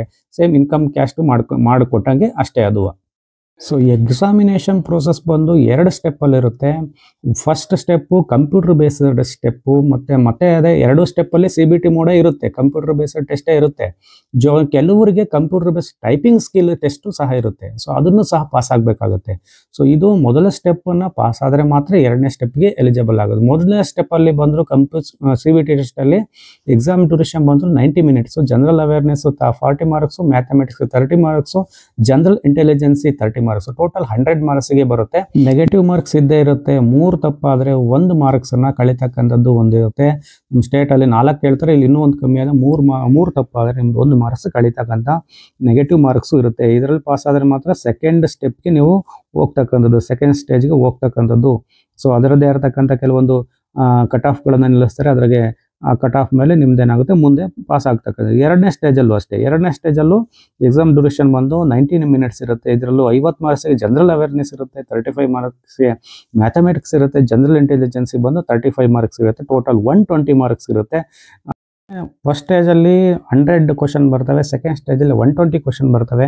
ನೆಗೆಟಿವ್ ಅಂತೂ ಸೇಮ್ ಇದ್ದೇ ಇರುತ್ತೆ. ಸೊ ಇವು ಕಂಪ್ಯೂಟರ್ ಬೇಸ್ಡ್ ಆಪ್ಟಿಟ್ಯೂಡ್ ಟೆಸ್ಟ್ ಆಗಿರೋದ್ರಿಂದ ಸ್ವಲ್ಪ ಜಾಗರೂಕತೆಯಿಂದ ನಾವು ಏನು ಮಾಡಬೇಕು, ಅವನ್ನ ಹ್ಯಾಂಡಲ್ ಮಾಡಬೇಕು. ಕ್ವಶನ್ಗಳನ್ನು ಓದೋ ಟೈಮರೆಲ್ಲ ಟೈಮ್ ಓಡ್ತಾ ಇರುತ್ತೆ, ಇದೆಲ್ಲದೂ ನೆನ್ಪಿಡಬೇಕು. ಸೊ ಚೆನ್ನಾಗಿ ಅಭ್ಯಾಸ ಮಾಡಿರಬೇಕು. ಒಂದ್ಸಲಿ ಪ್ರಾಕ್ಟೀಸ್ ಇದ್ದರೂ ಓಕೆ ಚೆನ್ನಾಗಿ. ಸೊ ಇದು ಅವ್ರದ್ದೇ ಇರ್ತಕ್ಕಂಥ ಕೆಲವೊಂದು ಪರ್ಸೆಂಟೇಜ್ಗೆ ನಿಲ್ಲಿಸ್ತದೆ. ಮಿನಿಮಮ್ ಪರ್ಸೆಂಟೇಜ್ ಬಂದು ಜನರಲ್ಗೆ 40%, EWSಗೆ 40%, OBCಗೆ 30%, ಹೀಗೆಲ್ಲ ಇರ್ತಕ್ಕಂಥದ್ದು ಕಾಮನ್. ನೋಡಿ ಈ ಸಮರಿ ಟೇಬಲಲ್ಲಿ ನಿಮ್ಗೆ ಗೊತ್ತಾಗುತ್ತೆ. Goods train manager, senior ticket typist ಇಂಥವ್ರಿಗೆಲ್ಲ ಯಾವ ರೀತಿ ಇರುತ್ತೆ ಅಂದರೆ, ಫಸ್ಟ್ ಸ್ಟೇಜಲ್ಲಿ ಸೆಕೆಂಡ್ ಸ್ಟೇಜಲ್ಲಿ ಎಲ್ಲರಿಗೂ ಕಾಮನ್ ಫಾರ್ ಆಲ್ ಪೋಸ್ಟ್ಗೆ ಈ ಫಸ್ಟ್ ಸ್ಟೇಜ್ ಸೆಕೆಂಡ್ ಸ್ಟೇಜ್ ಎಲ್ಲರಿಗೂ ಕಾಮನ್ ಇರುತ್ತೆ. ಸೊ ಅದರಲ್ಲಿ ಇನ್ನು ಸ್ಕಿಲ್ ಟೆಸ್ಟ್ ರಿಕ್ಯೂರ್ಮೆಂಟ್ ಬಂದ್ಬಿಟ್ಟು ಗೂಡ್ಸ್ ಟ್ರೈನ್ ಮ್ಯಾನೇಜರ್ಗೆ ಇವ್ರಿಗೆ ಕಂಪ್ಯೂಟರ್ ಬೇಸ್ಡ್ ಟೆಸ್ಟ್ ಇರೋದಿಲ್ಲ. ಅವರನ್ನು ಬಿಟ್ಟರೆ ಚೀಫ್ ಕಮರ್ಷಿಯಲ್ ಆ್ಯಂಡ್ ಟಿಕೆಟ್ ಸೂಪರ್ವೈಸರ್ಗೆ ಇವ್ರಿಗೆ ಕಂಪ್ಯೂಟರ್ ಬೇಸ್ಡ್ ಟೈಪಿಂಗ್ ಟೆಸ್ಟ್ ಇರೋದಿಲ್ಲ. ಇನ್ನೆಲ್ಲರಿಗೂ ಟೈಪಿಂಗ್ ಟೆಸ್ಟ್ ಇರುತ್ತೆ. ನೆನಪಿರಲಿ, ಟೈಪಿಂಗ್ ಬರಲೇಬೇಕು. ಇಷ್ಟು ವರ್ಡನ್ನು ಇಷ್ಟು ನಿಮಿಷದಲ್ಲಿ ನೀವು ಟೈಪ್ ಮಾಡಲೇಬೇಕು ಅಂತಕ್ಕಂಥದ್ದು ಇರ್ತಲ್ಲ, ಆ ಟೈಪಿಂಗ್ ಟೆಸ್ಟ್ ಬರಲೇಬೇಕು. ಇವನ್ನೆಲ್ಲವನ್ನ ಪಾಸ್ ಆದರೆ ನೆಕ್ಸ್ಟ್ ಸ್ಟೆಪ್ಪು ಡಾಕ್ಯುಮೆಂಟ್ ವೆರಿಫಿಕೇಷನ್ಗೆ ಹೋಗೋದು. ಸೊ ಗೊತ್ತಾಗ್ತದೆ. ಫಸ್ಟ್ ಸ್ಟೆಪ್ ಪಾಸ್ ಆದರೆ ಸೆಕೆಂಡ್ ಸೆಕೆಂಡ್ ಸ್ಟೆಪ್ ಪಾಸ್ ಆದರೆ ಕೆಲವರಿಗೆ ಟೈಪಿಂಗ್ ಟೆಸ್ಟು, ಇನ್ನು ಕೆಲವರಿಗೆ ಡಾಕ್ಯುಮೆಂಟ್ ವೆರಿಫಿಕೇಷನ್ಗೆ ಹೋಗಿ. ನಮ್ಮ ಹೆಸರು ಶಾರ್ಟ್ ಲಿಸ್ಟಿಗೆ ಬರಬೇಕು ಅಂದರೆ ಮಿನಿಮಮ್ ಕ್ವಾಲಿಫೈ ಮಾರ್ಕ್ಸ್ಗಳನ್ನು ನಾವು ತಗೊಳ್ಬೇಕಾಗತ್ತೆ. ಸೊ ಇದನ್ನು ಪ್ರಿಸ್ಕ್ರೈಬ್ ಮಾಡಿದರೆ ಈ ಅನ್ರಿಸರ್ವ್ಡ್ ಮತ್ತು EWSಗೆ 40% ಇರಬೇಕು, OBCಗೆ ನಾನ್ ಕ್ರಿಮಿಲೇಯರ್ ಆ್ಯಂಡ್ SC/STಗೆ 30% ಮತ್ತು SC/STಗೆ 25%. ಈ ರೀತಿಯಾಗಿ ಮಿನಿಮಮ್ ಮಾರ್ಕ್ಸ್ಗಳು ಬಂದ್ರಷ್ಟೇ ನಿಮ್ಮನ್ನು ಆಕ್ಟಿವ್ ಆಗಿರೋ ಇಮೇಲ್ ID ಮತ್ತು ಮೊಬೈಲ್ ನಂಬರ್, ಸರಿಯಾಗಿರ್ತಕ್ಕಂಥ ಮೊಬೈಲ್ ನಂಬರು ಈ ಒಂದು ಅಕೌಂಟ್ ಕ್ರಿಯೇಟ್ ಮಾಡೋದಕ್ಕೆ ಬೇಕಾಗುತ್ತೆ ನಿಮಗೆ. ಸೊ ಅದಕ್ಕೆ OTPಗಳೆಲ್ಲ ಬರ್ತವೆ. ಸೊ ನಿಮ್ಗೆ ಗೊತ್ತಿದ್ರೆ ಮಾಡಿ, ಇಲ್ಲಾಂದರೆ ಯಾವುದನ್ನ ಸೈಬರ್ ಝೋನಿಗೆ ಹೋದರೆ ಬೆಸ್ಟು. ಒಂದು ಅನುಭವ ಇರೋ ಅವರು ನೀಟಾಗಿ ಮಾಡಿಕೊಡ್ತಾರೆ. ಆ ಇಮೇಲ್ ID ಮತ್ತು ಆ ಪಾಸ್ವರ್ಡ್ಗಳನ್ನೆಲ್ಲ ನೆನ್ಪಿಟ್ಕೊಳ್ಬೇಕು. ಅದಕ್ಕೋಸ್ಕರ ಸೊ ಒಂದು ಆಧಾರ್ ನಂಬರು ಸಹ ಇದಕ್ಕೆ ಬೇಕೇ ಬೇಕಾಗುತ್ತೆ. ಇನ್ನು SLC ಮಾರ್ಕ್ಸ್ ಕಾರ್ಡ್ಸ್ ಎಲ್ಲ ಬೇಕಾಗ್ತವೆ. ಅದರಲ್ಲಿರ್ತಕ್ಕಂಥ date of birth, final date of birth ತೊಗೊಳ್ತಾರೆ. ಸೊ ಅದಾದಮೇಲೆ ಅಪ್ಲಿಕೇಶನಲ್ಲಿ ಏನೇನು ಕೇಳಿದರೆ ಅದನ್ನೆಲ್ಲ ಕರೆಕ್ಟ್ ಇನ್ಫಾರ್ಮೇಷನನ್ನು ನೀವೆಲ್ಲ ಫಿಲ್ ಮಾಡಬೇಕಾಗುತ್ತೆ ಅದ್ರ ತಕ್ಕಂತೆ. ಸೊ ಇನ್ನು ಮೀಡಿಯಮ್ ಆಫ್ ಎಕ್ಸಾಮಿನೇಷನ್ ಬಂದರೆ ನಿಮಗೆ ಸುಮಾರು ಲ್ಯಾಂಗ್ವೇಜ್ಗಳಲ್ಲಿ ಈ ರೈಲ್ವೆ ಡಿಪಾರ್ಟ್ಮೆಂಟಾಗಿ ಕೊಟ್ಟಿರ್ತಕ್ಕಂಥ ಸುಮಾರು 13 ರೀಜನಲ್ ಲ್ಯಾಂಗ್ವೇಜ್ಗಳಲ್ಲಿ ಎಕ್ಸಾಮ್ ನಡೀತಾ ಇರ್ತಕ್ಕಂಥದ್ದು. ಸೊ ನಮ್ಮ ಕನ್ನಡದಲ್ಲೂ ಎಕ್ಸಾಮ್ ಇದೆ, ಅದೊಂದು ಮರಿಬೇಡಿ. ನಿಮಗೆ ಕನ್ನಡ ಇಂಗ್ಲೀಷ್ ಕಷ್ಟ ಆಗ್ಬೋದು, ಹಿಂದಿ ಕಷ್ಟ ಆಗ್ಬೋದು. ಸೆಂಟ್ರಲ್ ಗೌರ್ಮೆಂಟು ಹಿಂದಿ ಇಂಗ್ಲೀಷ್ ಅಷ್ಟೇ ಅಂದ್ಕೋಬೋದು. ಇದೆಲ್ಲ ಚೇಂಜ್ ಆಗಿದೆ ಈಗ. ಕನ್ನಡದಲ್ಲೂ ಎಕ್ಸಾಮನ್ನು ಕೊಡ್ತಾ ಇದ್ದಾರೆ. ಸೊ ನೀವು ಕನ್ನಡದವ್ರು ಕರ್ನಾಟಕದವ್ರು ಯಾರಾದರೂ ಆಗಿರ್ಬೋದು, ಕನ್ನಡ ಬಲ್ಲಂಥವ್ರು ಎಲ್ಲರೂ ಅಪ್ಲೈ ಮಾಡ್ಬೋದು. ಬಟ್ ಏನು ಅಂದರೆ ಎಕ್ಸಾಮ್ CBT ಮೋಡಲ್ಲಿ ಇರ್ತಕ್ಕಂಥ ಕಂಪ್ಯೂಟರ್ ಬೇಸ್ಡ್ ಟೆಸ್ಟಲ್ಲಿ ಇರ್ತಕ್ಕಂಥದ್ದು, ಅದೊಂದು ನೆನಪಿರಲಿ. ಇದಾದಮೇಲೆ ಕೊನೆದು ನಿನ್ನ ಅಪ್ಲಿಕೇಶನ್ ಹಾಕಿರ್ತೀರ, ಎಲ್ಲ ಸಬ್ಮಿಟ್ ಕೊಟ್ಬಿಡ್ತೀರಾ, ಏನೋ ಒಂದು ಮಿಸ್ಟೇಕ್ ಆಗಿಬಿಟ್ಟಿರುತ್ತೆ. ಸೊ ಅದಕ್ಕೂ ಒಂದು ಅವಕಾಶ ಕೊಟ್ಟಿದ್ದಾರೆ, modification of submit application details. So application ತಪ್ಪಾಗಿರ್ತಕ್ಕಂಥ ತಿದ್ಕೊಳ್ಳೋದಕ್ಕೂ ಒಂದು ಅವಕಾಶ ಕೊಟ್ಟಿದ್ದಾರೆ. 23/11/25ರಿಂದ 12/12/25ವರೆಗೂ ಒಂದು ಅವಕಾಶ ಇದೆ. ಸೊ ಇದಕ್ಕೆ ಫೀಸ್ಗಳನ್ನು ಹೇಳಿರ್ತಕ್ಕಂಥದ್ದು, ಏನಾದರೂ ತಪ್ಪನ್ನು ಸರಿ ಮಾಡೋದಕ್ಕೆ 250 ರೂಪಾಯಿ ಫೀಸನ್ನು ಅಪ್ಲಿಕೇಬಲ್ ಮಾಡಿರ್ತಕ್ಕಂಥ, ನೀವು 250 ರೂಪಾಯಿ ಫೀಸ್ ಕಟ್ಟಿ ಅದನ್ನು ಸರಿ ಮಾಡ್ಕೋಬೇಕು. ಲಾಸ್ಟ್ ಇರತಕ್ಕಂಥದ್ದು 2/12/25ವರೆಗೆ ಅವಕಾಶವನ್ನು ಕೊಟ್ಟಿರ್ತಕ್ಕಂಥದ್ದು ಇದೆ. ಸೊ ಅದಕ್ಕೆ ಯಾರು ತಪ್ಪು ಮಾಡ್ಕೊಳ್ಳೋಕೆ ಹೋಗ್ಬೇಡಿ. ಮೊದಲೇ ನೀಟಾಗಿ ನಿಮ್ಮ ಡೀಟೇಲ್ಸ್ಗಳನ್ನೆಲ್ಲ ನೀಟಾಗಿ ನೋಟ್ ಮಾಡ್ಕೊಂಡು ಒಂದು ಕಡೆಗೆ, ಜೊತೆಗೆ ಸೈಬರ್ ಸೆಂಟರ್ಗಳಿಗೆ ಹೋದರೆ ಅವ್ರು ನೀಟಾಗಿ ಕೇಳ್ತಾರೆ. ಅದರಿಂದ ಸೊ ಯಾವುದಾದ್ರು ಸೈಬರ್ ಸೆಂಟ್ರಿಗೆ ಹೋಗಿ ಅಪ್ಲೈ ಮಾಡಿ, ಅಥವಾ ಒಂದು ನೀವೇ ಮಾಡ್ತೀವಿ ಅಂದರೆ ಸ್ವಲ್ಪ ಎಚ್ಚರಿಕೆಯಿಂದ ಅಪ್ಲೈಗಳನ್ನು ಮಾಡ್ಕೊಳ್ಳಿ. ಸೊ ಯಾವುದೇ ತಪ್ಪು ಮಾಡ್ಕೊಳ್ಬೇಕು ಹೋಗಬೇಡಿ ಅಷ್ಟೇ. ಸೊ ಇಲ್ಲಿ ನೀವು ನೋಡ್ತಾ ಇರ್ಬೋದು, ಝೋನ್ ವೈಸು ಅವರು RRB ವೆಬ್ಸೈಟ್ಗಳನ್ನು ಬಿಟ್ಟಿದ್ದಾರೆ. ಆಯಾಯ ಸ್ಟೇಟ್ಗಳಿಗೆ ಸಂಬಂಧಪಟ್ಟಂಥ ಒಂದು ವೆಬ್ಸೈಟ್ ಕ್ರಿಯೇಟ್ ಆಗಿರ್ತವೆ. ಸೊ ಏನಾನ ಚೇಂಜಸ್ ಇದ್ದರೆ ನೋಟಿಫಿಕೇಶನಲ್ಲಿ ಏನೋ ಅಪ್ಡೇಟ್ಗಳಿದ್ರೆ ಏನಾನ ಮತ್ತೆ ಏನಾನ ಬೇರೆ ಬೇರೆ ವಿಷಯಗಳಿದ್ರೆ ಈ ವೆಬ್ಸೈಟ್ಗಳಿಗೆ ಕಾಂಟ್ಯಾಕ್ಟ್ ಮಾಡ್ತಾ ಇದ್ದರೆ ನೀವು ನೋಡ್ತಾ ಇದ್ದರೆ ಚೆಕ್ ಮಾಡ್ತಾ ಇದ್ದರೆ ನಿಮ್ಗೆ ಆ ಅಪ್ಡೇಟ್ಗಳೆಲ್ಲ ಸಿಗ್ತವೆ. ಎಕ್ಸಾಮ್ ಡೇಟ್ಗಳಾಗಿರ್ಬೋದು, ಸೆಂಟರ್ಗಳಾಗಿರ್ಬೋದು, ಅವೆಲ್ಲವೂ ಸಹ ನೆಕ್ಸ್ಟ್ ಇದರಲ್ಲಿ ಒಂದು ಚಾರ್ಟ್ ಕೊಟ್ಟಿದ್ದಾರೆ ನೋಡಿ. ಇಲ್ಲಿ ಪೋಸ್ಟ್ ವೈಸು ಅವರಿಗೆ ಯಾವ ಲೆವೆಲಲ್ಲಿ ಯಾವ ಪೇ ಸ್ಕೇಲಲ್ಲಿ ಸಿಗ್ತಾ ಇದೆ ಮತ್ತು ಎಷ್ಟು ಪೇ ಸ್ಕೇಲ್ ಸಿಗಬಹುದು, ಜೊತೆಗೆ ಹ್ಯಾಂಡಿಕ್ಯಾಪ್ಟ್ಗಳಿಗೆ ಏನು ಕ್ರೈಟೀರಿಯಾ ಇದೆ, ಮತ್ತು ಮ್ಯಾಕ್ಸಿಮಮ್ ಎಜುಕೇಷನ್ ಕ್ವಾಲಿಫಿಕೇಷನ್ ಅಂತಕ್ಕಂಥದ್ದನ್ನೆಲ್ಲ ಕೊಟ್ಟಿದ್ದಾರೆ ನೋಡಿ. ಮೊದಲನೇದು ಟಿಕೆಟ್ ಸೂಪರ್ವೈಸರ್ಗೆ 6th ಪೇ ಸ್ಕೇಲ್ ಇದೆ, 35,400 ಇರ್ತಕ್ಕಂಥದ್ದು. ಮಿನಿಮಮ್ ಕ್ವಾಲಿಫಿಕೇಷನ್ ಬಂದು ಡಿಗ್ರಿ, ಎನಿ ಡಿಗ್ರಿ, ಯಾವುದಾನ ಡಿಗ್ರಿ ಆಗ್ಬೋದು. ಸೊ ಅದೇ ಥರ ಸ್ಟೇಷನ್ ಮಾಸ್ಟರ್ಗೂ ಎನಿ ಡಿಗ್ರಿ ಕೇಳಿರ್ತಕ್ಕಂಥದ್ದು 6 ಪೇ 35,400. ಗೂಡ್ಸ್ ಟ್ರೈನ್ ಮ್ಯಾನೇಜರ್ಗೆ ಬಂದರೆ 5th ಸ್ಕೇಲ್ ಇದೆ, ಇದು ಸಹ ಎನಿ ಡಿಗ್ರಿ ಆಗುತ್ತೆ. ಜೂನಿಯರ್ ಅಕೌಂಟ್ ಅಸಿಸ್ಟೆಂಟ್, ಸೊ ಇವ್ರುಗಳಿಗೆ ಒಂದು ಟೈಪಿಂಗ್ ಸ್ಕಿಲ್ ಬೇಕು, ಅದೊಂದು ಅವ್ರಿಗೆ ಎಕ್ಸ್ಟ್ರಾ ಕೇಳ್ತಾರೆ. ಸೀನಿಯರ್ ಕ್ಲರ್ಕ್ ಕಮ್ ಟೈಪಿಸ್ಟು, ಇದು ಸಹ ಅದೇ ಟೈಪಿಂಗ್ಗಳನ್ನು ಕೇಳ್ತಾರೆ. ಟ್ರಾಫಿಕ್ ಅಸಿಸ್ಟೆಂಟ್ಗೆ ಅಷ್ಟೇ any degree, equal any degree ಕೇಳತಕ್ಕಂಥದ್ದು. ಸೊ ಅವುಗಳಿಗೆ ಸಂಬಂಧಪಟ್ಟಂಥ ಮಿನಿಮಮ್ ಕ್ವಾಲಿಫಿಕೇಷನ್ಗಳನ್ನು ನೀವು ಹೊಂದಿರಬೇಕು ಒಂದು ರೆಕಗ್ನೈಸ್ ಯೂನಿವರ್ಸಿಟಿನಲ್ಲಿ. ಸೊ ಅದು ಆ ಪೇ ಸ್ಕೇಲ್ ಎಲ್ಲ ನೀವು ನೋಡ್ತಾ ಇರ್ಬೋದು. ಇನ್ನೂ ಡೀಟೇಲ್ ಆಗಿ ನಿಮಗೆ ನೋಟಿಫಿಕೇಶನ್ ಡಿಸ್ಕ್ರಿಪ್ಷನಲ್ಲಿ ಹಾಕಿರ್ತೀನಿ, ಬೇಕಾದ್ರೆ ನೀಟಾಗಿ ಓದ್ಕೊಳ್ಳಿ, ಒಂದ್ಸಲಿ ಗೊತ್ತಾಗುತ್ತೆ ನಿಮಗೂ ಸಹ. ಇನ್ನು ಝೋನ್ ವೈಸ್ ವೇಕೆನ್ಸಿಗಳನ್ನು ಹಾಕಿದರೆ ನೀವು ನಿಧಾನಕ್ಕೆ ನೋಟಿಫಿಕೇಶನ್ ಡೌನ್ಲೋಡ್ ಮಾಡಿಕೊಂಡು ನಿಧಾನಕ್ಕೆ ಯಾವ್ಯಾವ ಝೋನಲ್ಲಿ ಏನೇನು ವೇಕೆನ್ಸಿ ಇದಾವೆ ಅಂತಕ್ಕಂಥ ನೋಡಬೇಕು. ಅವನ್ನೆಲ್ಲವನ್ನು ಇಲ್ಲಿ ಎಕ್ಸ್ಪ್ಲೇನ್ ಮಾಡೋಕ್ಕಾಗೋದಿಲ್ಲ ನೋಡಿ. ಅಹಮದಾಬಾದು ಮತ್ತು ಅಜ್ಮೀರಲ್ಲಿ ಸಂಬಂಧಪಟ್ಟಂಥ ಒಂದಿಷ್ಟು ವೇಕೆನ್ಸಿಗಳನ್ನು ನೋಡ್ತಾ ಇದ್ದೀವಿ ನಾವಲ್ಲಿ. ಎಲ್ಲ ಒಂದು ಏನು ಎಲ್ಲ 5ರಿಂದ 6 ಪೋಸ್ಟ್ಗಳು ಒಂದು ಕ್ಯಾಟಗರಿನಲ್ಲಿ ಕಾಲಾಗಿರ್ತಕ್ಕಂಥದ್ದು. ಸೊ ಅದೇ ನಿಟ್ಟಿನಲ್ಲಿ ಬೆಂಗಳೂರಲ್ಲಿ ನೋಡೋದಾದರೆ ನಿಮಗೆ, ಸೊ ಆ 5 ಕ್ಯಾಟಗರಿನಲ್ಲಿ ನಿಮಗೆ ಕಾಲಾಗಿರ್ತಕ್ಕಂಥ ಸುಮಾರು 241 ಪೋಸ್ಟ್ಗಳು ಕಾಲಾಗಿರ್ತಕ್ಕಂಥದ್ದು. ಅದರಲ್ಲಿ ಎಕ್ಸ್ ಸರ್ವಿಸ್ ಮ್ಯಾನ್ ಇವನ್ನೆಲ್ಲ ಬಿಟ್ಟು ಗೊತ್ತಾಗ್ತದೆಯಾ. ಟಿಕೆಟ್ ಕಲೆಕ್ಟರ್ ಇದೆ, ಸೂಪರ್ವೈಸರ್ ಇದೆ, ಎಲ್ಲ ಸೂಪರ್ವೈಸರ್ ಬಂದು 10 ಪೋಸ್ಟ್ ಇದಾವೆ ಬೆಂಗಳೂರಿನಲ್ಲಿ. ಸ್ಟೇಷನ್ ಮಾಸ್ಟರು 36 ಇದಾವೆ. ಗೂಡ್ಸ್ ಟ್ರೈನ್ ಮ್ಯಾನೇಜರ್ ಬಂದು ಅವೇ ಜಾಸ್ತಿ ಇರೋದು, 134 ಪೋಸ್ಟ್ ಇರತಕ್ಕಂಥದ್ದು. ಜೊತೆಗೆ ಜೂನಿಯರ್ ಅಕೌಂಟ್ ಟೈಪಿಸ್ಟ್ ಬಂದು ಅವು ಬಂದು 4 ಇದಾವೆ. ಸೀನಿಯರ್ ಕ್ಲರ್ಕ್ ಟೈಪಿಸ್ಟ್ ಬಂದು ಅವು ಒಂದಿಷ್ಟು 29 ಇರ್ತಕ್ಕಂಥದ್ದು. ಸೊ ಈ ರೀತಿಯಾಗಿ ವೆರೈಟಿ ಎಲ್ಲ ಬೇರೆ ಬೇರೆ ಯಾವೆಲ್ಲ ಡಿವೈಡ್ ಆಗಿದ್ದಾವೆ. Unreserved, SC ST OBC EWS totally ex service man, ಅವಕ್ಕೆಲ್ಲಕ್ಕೂ ನೀವು ನೋಡ್ಕೊಂಡು ಇವನ್ನೆಲ್ಲನ ಕ್ಯಾಲ್ಕುಲೇಟ್ ಮಾಡ್ಕೊಂಡು ಅಪ್ಲೈ ಮಾಡಬೇಕು. ಸುಮ್ಮನೆ ಹೋಗಿ ಅಪ್ಲೈ ಮಾಡೋದಕ್ಕೆ ಹೋಗ್ಬೇಡಿ. ಅದಕ್ಕೆ ನೋಟಿಫಿಕೇಷನನ್ನು ನೀಟಾಗಿ ಡೌನ್ಲೋಡ್ ಮಾಡಿಕೊಂಡು ಒಂದು 2-3 ಸಾರಿ ಓದಿ ಇನ್ಸ್ಟ್ರಕ್ಷನ್ಗಳನ್ನು, ಎಲ್ಲಿ ಪೋಸ್ಟ್ಗಳು ಹೆಚ್ಚಾಗಿದ್ದಾವೆ, ಎಲ್ಲಿ ಕಡಿಮೆ ಇದ್ದಾವೆ, ಯಾವುದಕ್ಕೆ ಹಾಕಿರಿ, ಯಾವ ಸ್ಟೇಟಿಗೆ ಹಾಕಿರೋ ಒಳ್ಳೆಯದು, ಇದೆಲ್ಲದು ಸೆಲೆಕ್ಟ್ ಮಾಡಬೇಕಾಗುತ್ತೇನೋ ಇದು ನೋಡ್ಕೊಳ್ಳಿ ಒಂದ್ಸಲ ನೀಟಾಗಿ. ಅದಕ್ಕೆ ಒಂದು ನೀವೇ ಸಹ ಅಪ್ಲೈ ಮಾಡೋದಕ್ಕೆ ಹೋದ್ರು ಒಂದೆಲ್ಲ ನೀಟಾಗಿ ನೋಡ್ಕೊಳ್ಳಿ. ಸೈಬರ್ ಝೋನ್ಗೆ ಹೋದ್ರು ಅಲ್ಲಿ ನೀಟಾಗೆಲ್ಲ ಎಕ್ಸ್ಪ್ಲೇನ್ ಮಾಡ್ತಾರೆ ಅವರು. ಸೊ ನೋಡಿ, ಭುವನೇಶ್ವರ್ನಲ್ಲಿ ಮತ್ತು ಚಂಡೀಗಢ್ನಲ್ಲಿ, ಬಿಜ್ಲಾಪುರ್ನಲ್ಲಿ, ಸೊ ಈ ರೀತಿಯಾಗಿ ಎಲ್ಲ ಕಡೆಗೂ ಸಹ ಒಳ್ಳೊಳ್ಳೆ ಪೋಸ್ಟ್ಗಳು ಕ್ರಿಯೇಟ್ ಆಗಿರ್ತಕ್ಕಂಥದ್ದು. ನೋಡಿ ಇಲ್ಲಿ ಗೂಡ್ಸ್ ಟ್ರೈನ್ ಮ್ಯಾನೇಜರ್ 201 ಪೋಸ್ಟ್ ಭುವನೇಶ್ವರ್ನಲ್ಲಿ. ಅದೇ ರೀತಿಯಲ್ಲಿ ಗೂಡ್ಸ್ ಟ್ರೈನ್ ಮ್ಯಾನೇಜರೇ ಜಾಸ್ತಿ ಪೋಸ್ಟ್ ಇರ್ತಕ್ಕಂಥದ್ದು ಬಿಸ್ಲಾಪುರ್ನಲ್ಲಿ 800 ಪೋಸ್ಟ್ ಇದಾವಲ್ಲಿ ಗೂಡ್ಸ್ ಟ್ರೈನ್ ಮ್ಯಾನೇಜರ್ ಅಂತಕ್ಕಂಥವು. ನೋಡಿ ಹೀಗೆ ಒಂದೊಂದು ಕಡೆ ಕಡಿಮೆ ಇರ್ತವೆ, ಒಂದೊಂದು ಕಡೆ ಜಾಸ್ತಿ ಇರ್ತವೆ. ನೋಡಿ ಇದು ಗುವಾಹತಿ ಮತ್ತು ಜಮ್ಮು ಶ್ರೀನಗರ ಅಲ್ಲೂ ಸಹ ವೇಕೆನ್ಸಿ ಇರ್ತಕ್ಕಂಥದ್ದು. ನೋಡಿ ಆ ಕಡೆಗೆಲ್ಲದು ಬೇರೆ ಬೇರೆ ಎಲ್ಲ ಸ್ಟೇಟ್ಗಳಲ್ಲೂ ವೇಕೆನ್ಸಿ ಇದ್ದಾವೆ. ಝೋನ್ ವೈಸ್ ಅವನ್ನೆಲ್ಲವನ್ನು ನೀಟಾಗಿ ಅವ್ರು ಕೊಟ್ಟಿರ್ತಕ್ಕಂಥದ್ದು ನೋಟಿಫಿಕೇಷನಲ್ಲಿ. ಇನ್ನು ಕೋಲ್ಕತ್ತಾ ಮತ್ತು ಮಲ್ದಾ ಅಂತಕ್ಕಂಥ ಇನ್ನೊಂದು 2 ಪ್ಲೇಸ್ನಲ್ಲಿ ಕೊಟ್ಟಿರ್ತಕ್ಕಂಥದ್ದಲ್ಲಿ. ಸೊ ನೋಡಿ ಇಲ್ಲೂ ಸಾಕಷ್ಟು ಕೋಲ್ಕತ್ತಾದಲ್ಲಂತೂ ಸಾಕಷ್ಟು ವೇಕೆನ್ಸಿ ಇದ್ದಾವೆ. ಸುಮಾರು 685 ಟೋಟಲ್ ವೇಕೆನ್ಸಿ ಇರ್ತಕ್ಕಂಥ ಎಕ್ಸ್ ಸರ್ವಿಸ್ ಮ್ಯಾನ್ ಬಿಟ್ಟು ಬೇರೆವೆಲ್ಲ ಬಿಟ್ಟು ಹೇಳ್ತಾ ಇರ್ತಕ್ಕಂಥದ್ದು. ನೋಡಿ ಅಲ್ಲಿ ಎಲ್ಲವೂ ಸಾಕಷ್ಟಿದ್ದಾವೆ. ಇನ್ನು ಮುಂಬೈ ಆಗಿರ್ಬೋದು, ಆ ಕಡೆಗೆಲ್ಲೂ ಅಷ್ಟೇ ಸುಮಾರು 596 ಪೋಸ್ಟ್ಗಳು ವೇಕೆನ್ಸಿ ಇರ್ತಕ್ಕಂಥದ್ದು. ನೋಡಿ ಅಲ್ಲಿ ಅಲ್ಲೂ ಅಷ್ಟೇ ಗೂಡ್ಸ್ ಟ್ರೈನ್ ಮ್ಯಾನೇಜರ್ 220 ಪೋಸ್ಟ್ಗಳು ವೇಕೆನ್ಸಿ ಇರ್ತಕ್ಕಂಥದ್ದು. ಸೊ ಹೀಗೆ ನೋಡಿ ಎಲ್ಲಿ ಕಡಿಮೆ ಇದೆಯೋ ಎಲ್ಲಿ ಜಾಸ್ತಿ ಇದೆಯಾ ಅಂತಕ್ಕಂಥದ್ದನ್ನೆಲ್ಲವನ್ನು ನೋಡಿಕೊಂಡು ನೀವು ಅಪ್ಲೈ ಮಾಡಿ. ಪಾಟ್ನಾ ಇದೆ, ಪ್ರಯಾಗ್ರಾಜ್ ಇದೆ. ಸೊ ಈ ನಿಟ್ಟಿನಲ್ಲಿ ಎಲ್ಲ ಕಡೆಗೂ ವೇಕೆನ್ಸಿಗಳು ಇರ್ತಕ್ಕಂಥದ್ದು. ಇವನ್ನೆಲ್ಲವನ್ನು ನೀಟಾಗಿ ಸೊ ಹೀಗೆ ನೋಟಿಫಿಕೇಷನಲ್ಲಿರ್ತಕ್ಕಂತಹ ಮೇಲ್ನೋಟದ ಚಿತ್ರಣ ನಾನು ನಿಮಗೆ ಕೊಟ್ಟಿರೋದು. ನೋಟಿಫಿಕೇಶನ್ ನೀವೊಂದ್ಸಲಿ ಗಮನಿಸಿ, ನಿಮಗೂ ನೀಟಾಗಿ ಅರ್ಥ ಆಗುತ್ತೆ. ಸೊ ಇದು ನಾನ್ ಟೆಕ್ನಿಕಲಲ್ಲಿ ಸುಮಾರು 5810 ಪೋಸ್ಟ್ಗಳು ಖಾಲಿ ಆಗಿರೋದು ಪದವಿಗಳ ಮೇಲೆ, ಗ್ರಾಜ್ಯುಯೇಷನ್ ಮೇಲೆ. ಸೊ ನೀವು ಒಂದ್ಸಲಿ ಅಪ್ಲೈ ಮಾಡಿ, ಒಂದ್ಸಲಿ ಟ್ರೈ ಮಾಡಿ. ಕನ್ನಡದಲ್ಲೂ ಎಕ್ಸಾಮ್ ಇರುತ್ತೆ ಅನ್ನೋದನ್ನು ಮರಿಬೇಡಿ. ಯಾವುದೇ ಕಾರಣ ಕರ್ನಾಟಕದವರು ಸೊ ಬೇರೆ ರಾಷ್ಟ್ರದವ್ರಿಗೆ ಬಿಟ್ಕೊಡೋದಕ್ಕಿಂತ, ಬೇರೆ ರಾಜ್ಯದವ್ರಿಗೆ ಬಿಟ್ಕೊಡೋದಕ್ಕಿಂತ ನಾವು ಒಂದು ಟ್ರೈ ಮಾಡೋದ್ರಿಂದ ಬೆಸ್ಟು. ಸೊ ಈ ವಿಡಿಯೋದಲ್ಲಿ ನಿಮಗೆ ಒಳ್ಳೆ ಮಾಹಿತಿ ಕೊಟ್ಟಿದ್ದೀನಿ ಅಂತ ನಾನು ಬಯಸ್ತಾ ಇದ್ದೀನಿ. ವಿಡಿಯೋ ಇಷ್ಟ ಆದರೆ ಲೈಕ್ ಮಾಡಿ, ಶೇರ್ ಮಾಡಿ, ಕಮೆಂಟ್ ಮಾಡಿ. ಯಾರಿಗೆ ತಲುಪಬೇಕು ಅವರಿಗೆಲ್ಲ ಈ ವಿಡಿಯೋನ ತಲುಪಿಸಿ ಎಲ್ಲರೂ ಅಪ್ಲೈ ಮಾಡೋದಕ್ಕೆ ಒಂದಿಷ್ಟು ಹೆಲ್ಪ್ ಆಗಲಿ. ಸರ್ಕಾರಿ ಉದ್ಯೋಗಗಳು ನಮಗೂ ಸಹ ಸಿಗಲಿ ಅಂತ ನಾನು ಆಶಿಸ್ತಾ ಇದ್ದೀನಿ. ಸೊ ಈ ವಿಡಿಯೋ ನಿಮ್ಗೆ ಇಷ್ಟ ಆಗಿದೆ ಅಂತ ಬಯಸ್ತಾ ವಿಡಿಯೋವನ್ನು ಎಂಡ್ ಮಾಡ್ತಾ ಇದ್ದೀನಿ.